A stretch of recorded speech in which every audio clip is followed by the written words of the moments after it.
Welcome to McPlum, simple solutions served daily.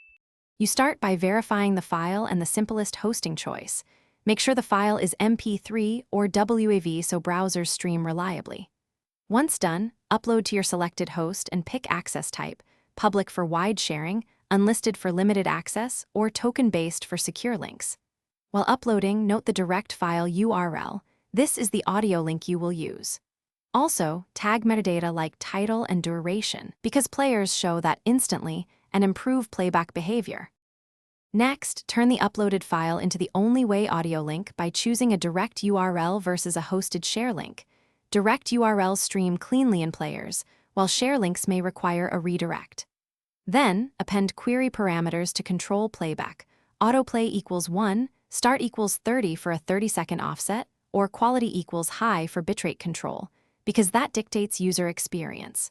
Once formatted, optionally shorten or sign the link to protect it, and test in at least 2 browsers to confirm consistent behavior before distribution. Finally, place the audio link where users will access it. Embed with an audio tag for websites, paste direct links into chat, or include an email with a preview. Make sure your embed uses the same protocol as the page.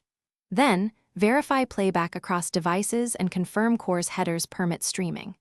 If things go wrong, no audio or blocked requests, check cores, file permissions, and token expiry first.